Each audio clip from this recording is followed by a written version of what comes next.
Reaction now from GOP Senator from Wyoming, John Barrasso. All right, Senator, your response. Well, Trish, I'm much more of a free trader. I have worry about retaliation against our products that certainly we have a lot of in Wyoming. Our cash crop is beef. We want to be able to continue to export that. So I have concerns about this. I focus on American workers, businesses, commerce, productivity here at home, and I just have concerns that this sort of thing may have repercussions at home that I don't want to see. Certainly, what we have to export in Wyoming is quite a bit, and we want to keep those markets open. We need more customers, not fewer.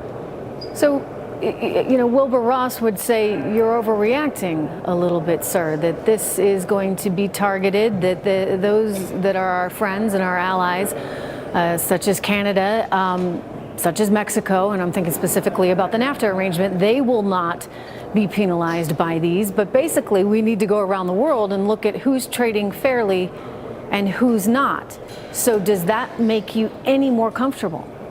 Well, I'm happy that the president decided to take a scalpel to this today and do it much more gingerly than the initial comments had been. I think that the big offender is China. There's no doubt about that to me, and I think that's where we ought to focus and call out those who are behaving unfairly toward us, and we ought to keep that focus. So I'm happy with the direction that the president is heading, and I think that's the way to do it. You say you're much more of a free trader than Wilbur Ross or maybe even the administration and the president, but is it really free trade? I mean, this is what we got to go back to when, for example, as we heard from the former co-founder of Home Depot, there's a 25% tax on cars that are being sold in China, yet we only put a 2.5% tax on the cars that are coming into the U.S. from China. In other words, don't we need to do the same thing to each other? Maybe we say no tax at all. We can send as many cars as we want there. They can send as many as they want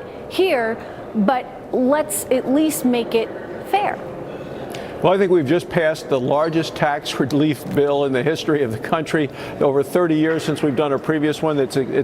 People are seeing it in their paychecks at home. We're seeing it in jobs, seeing it in the economy. I don't want to do anything to stifle that. So in Wyoming, we're trying to export natural gas, trona, coal, all of those products. And in terms of if we raise the cost of steel, and I talked to a person who is a manufacturer in Wyoming, called me last night. His steel production costs, the purchasing of steel has already gone up last night. He was trying to stockpile steel for the drill bits that he produces. The price is already up. He said, this is going to hurt my business. So I'm focused on the businesses here at home, the impact of trade, and the impact of tariffs, which I have concerns about, and specifically the retaliation that may come as a result of this new announcement. Let me turn to the Democrats' desire to get rid of tax cuts, get rid of tax reform so that they can pay for infrastructure. That's going to make you angry. Well, Chuck Schumer has now said he wants to raise the tax rates on individuals, raise the tax rates on businesses, and reverse what we were able to do with the death tax. So I don't think that's the solution to pay for infrastructure. We have needs in this country: roads, bridges, waterways. All of those systems need repair, need rebuilding. As the chairman of the committee that oversees that, I'm committing to do it in a bipartisan way. Part of it is the money. The other part of it, Trish, and you know this as do your viewers, it's the regulations that make it so hard to get the permits. President Trump has said, hey, look, we need to simplify this process. We need to get all the permitting done within 2 years. I support that. We had a road plan in Wyoming. It took 14 years to get the permits for a project that took less than 2 years to build. That's wrong, and the president is right.